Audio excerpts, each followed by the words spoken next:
Imagine a New Zealand indicator and a green drake walked into a bar. They got a little frisky. They hung out with each other. Now we have a New Zealand indicator on the top of a green drake fly. This one's gonna crush. Must see TV. That's a big brown. Okay, so the whole idea behind this fly was that I wanted a wool type indicator on a fly. And so I do treat this as soon as I get it out of the vise. We've done some float tests. It won't float overnight, but it will float for a long freaking time.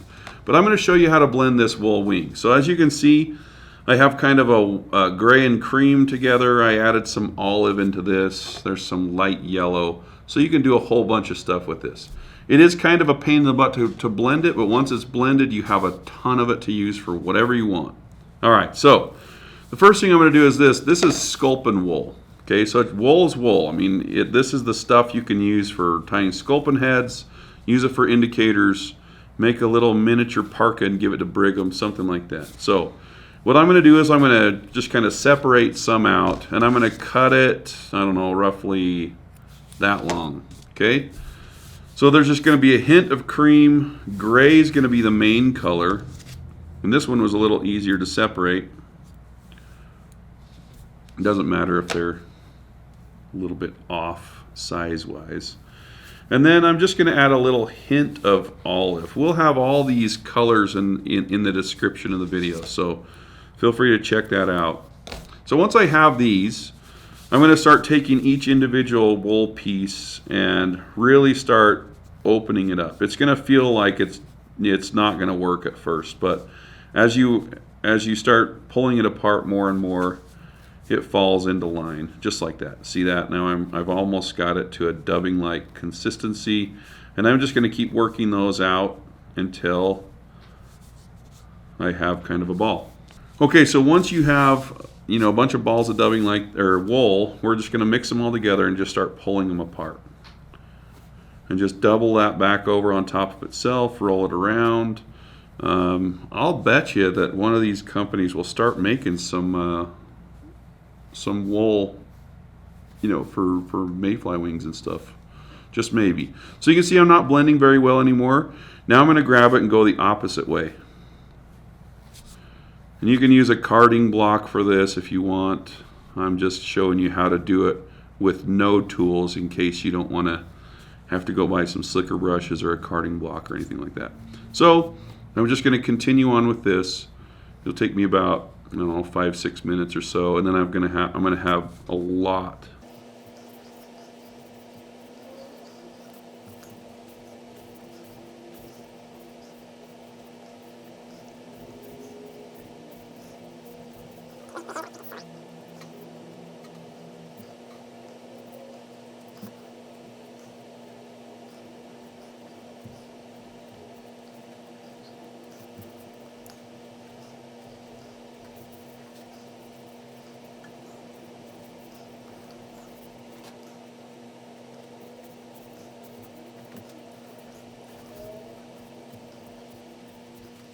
Alright, so once I've got that blended, I'm going to just take, a smaller chunk of it and do a little bit more fine blending. If I have any color chunks, I can either come in here and break them up or just get rid of them altogether. But I'll just kind of get this ready for tying. Okay. Now, for the wing, when I tie this in, I'm going to show you how to form this wing here first. Okay. Let's see, and I can keep working on this, but that's a good enough clump for the fly. Okay, so here we've got a wing. As you can see, I keep rolling it in my fingers, and I'm going to just kind of keep doing this until it pulls apart nice and evenly and easily. That tells me that most of the fibers are facing the right direction. So I'm going to grab just a pinch of it, about like this. Okay, so there we've got a healthy chunk of wing or wool, and I'm just going to preen that out. You can see I'm kind of making it into a shape. Got some chunky stuff in there, and I'm going to come in here and maybe pull out some of those right near the tip.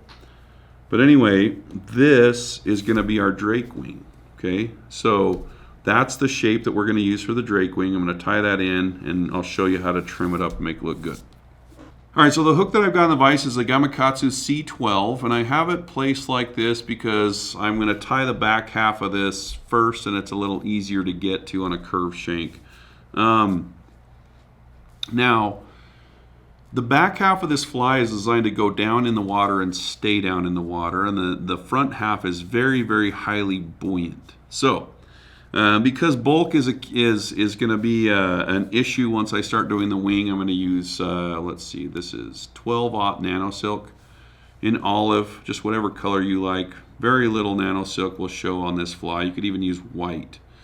But I'm going to wrap down about to here, and that's where my little shuck will go.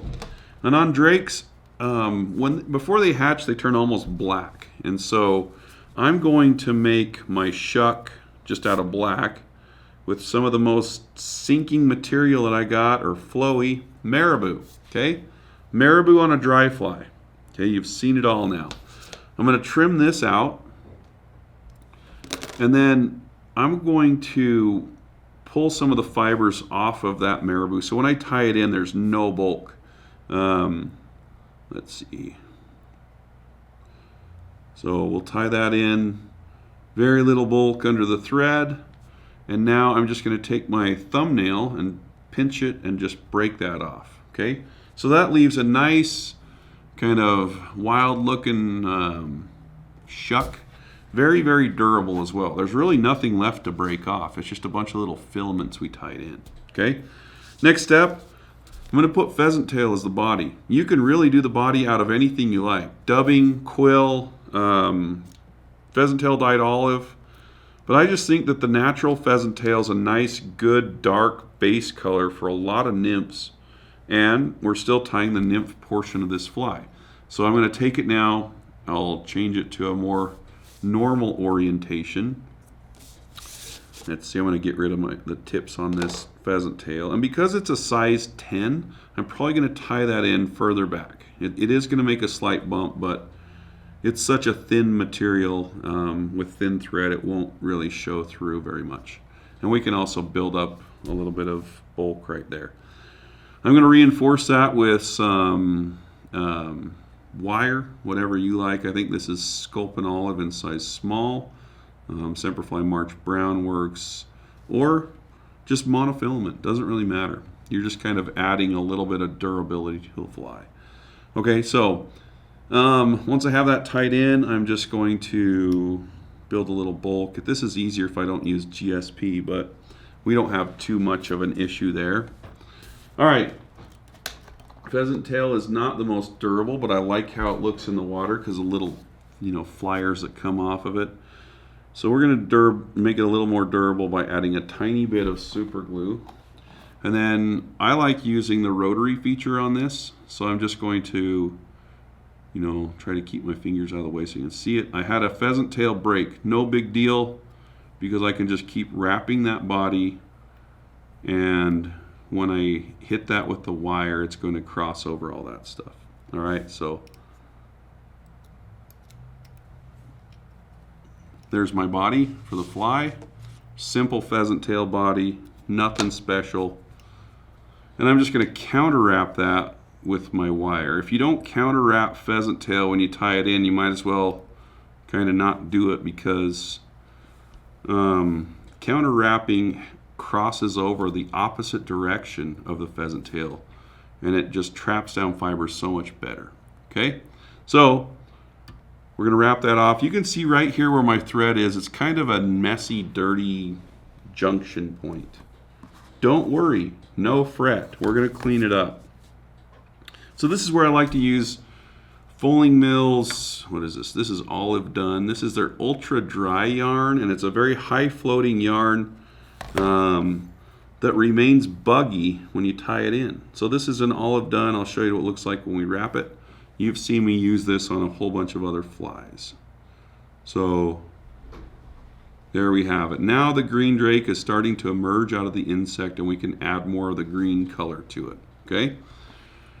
So this is the color we ended up for the wing. Okay, you can see it just has a little hint of olive, mostly gray colored. That's how I like to do my drakes. Okay, so the pointy side is going to go forward, and I'm just going to compress that down. And green drake wings are absolutely gigantic.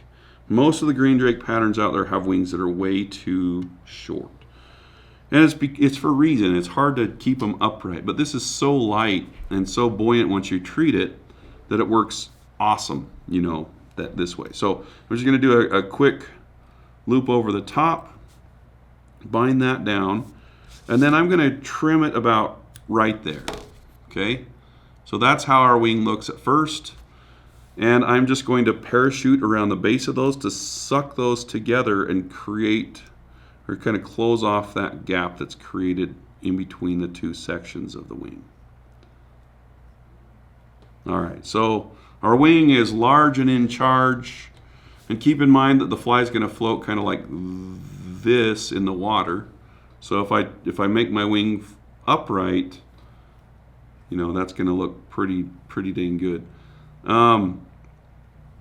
I've had many days on just mayfly hatches in general when the fish are eating adults and they're really looking for an upright wing for whatever reason. Anyway, so we'll do it. I'm going to grab some more of that ultra dry dub. I'm going to throw it in here.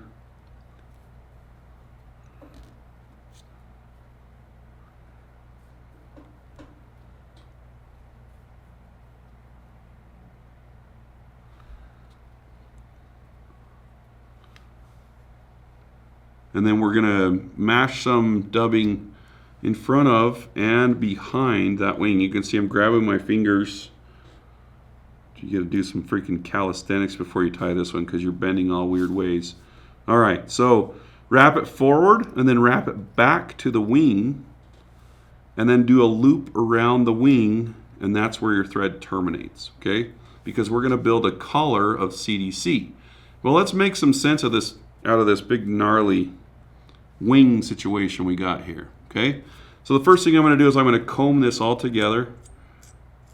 You're going to kind of just comb those fibers, you know, forward and back, up and down, back and forth, and we're going to go like this. So the first cut that I'm going to do is going to be, let me hold this upright. So I'm going to cut it kind of like this and then like that. But I'm going to angle it toward me to show what that looks like. And before I do that, I'm going to preen it up nice.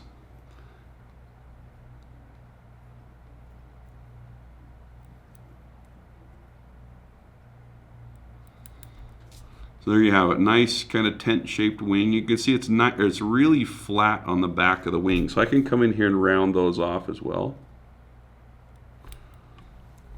I gotta point it at me to do that, sorry. So we'll shape up the wing a little bit. Yeah, it's gonna get all ski-wampus when you cast it, but just wait till you see what we do with the CDC. Brig, there's a bottle of Flyagra on my desk, and will you get me that and a paper towel? All right, this is where this little banger comes in. I'm not a huge fan of split loops until this came, and it's way easy to use. So what I'm going to do is I'm going to take 2 colors of CDC, and we're going to build a like a hackle out of it, and then we're going to wrap that around this wing, and you'll see how cool this looks. All right, so I'm going to take these 2 feathers, line them together, and I'm going to use the hairline feather prepper. Brig assures me that we have overhead footage of this. So I'm going to put it in the feather prepper like this. We're going to cut that out of there.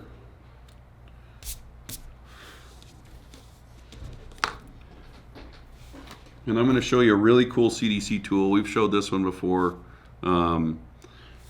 And I'm just going to grab that out of there. Super easy to use. Pull it out.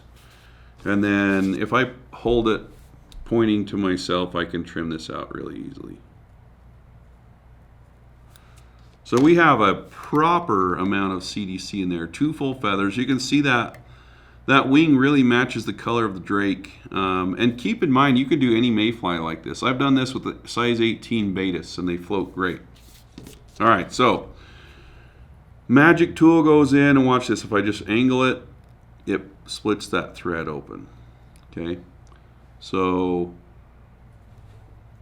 we have a video showing how this works. I'm actually going to get a little bit better split on that. There we go, right down the middle. You can see how easy that is. This is 12-aught nano silk, 50 denier thread. So I'm going to take this, throw that up in there, just like that. Make sure I'm totally released. And one little hack when you're building split thread loops, make your bobbin as close as you can to your finger, just like that, and it will spin up faster. Spin her clockwise, or however you like. And it takes a little bit longer to spin these up. So, and I just dropped my bobbin off my finger. No big deal. So you can see it's not wanting to spin up. I know my thread's corded up really well, so I'm just going to give it a pull. So if I pull it tight, it forces the thread to spin up and compress down. So now I've got a really cool hackle made out of CDC, and all I'm going to do now is I'm going to wrap it around this wing. This is the easiest wrapping of a parachute you'll ever do. Once you're down to the very end, you might want to like just tease some fibers upward, just like that. Okay, so there you have it. Kind of messy right now, and the way to finish this off is pull everything back and tie your really tightly wrapped to the head, and you can't even see that go through the dubbing. So now I'm up at the head. We're not done yet. You got to see how we're going to treat this. That's critical. Okay, so I'll trim that off. Dab, dab, dab. Pretend I got some super glue on there. And now I'm going to take a little brush and I'm going to tease all these fibers together so they play nice. If you have any flyers that are too long, just pull them off about like that. But anyway, that's the overall shape of the drake. You can see up, from a bottom view, those CDC fibers will lay down a little bit, but that's going to sit in the water just like that. Anyway, when you're done with this flyagra, okay, do this right at your desk. And what I'm going to do, let me see if I can do this in the macro view.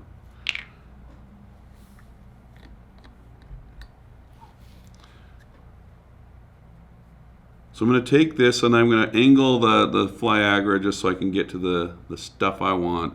And just put the wing in it, we'll start soaking it up.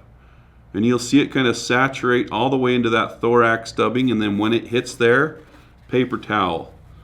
And that way, the back half of your fly remains non-treated, and it's going to cut through the water a little better. And then just let this sucker dry like that, okay?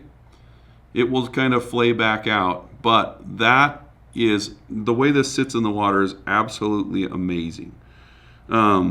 So anyway, that's basically the concept. You can play with this wing and parachute style on so many different types of flies.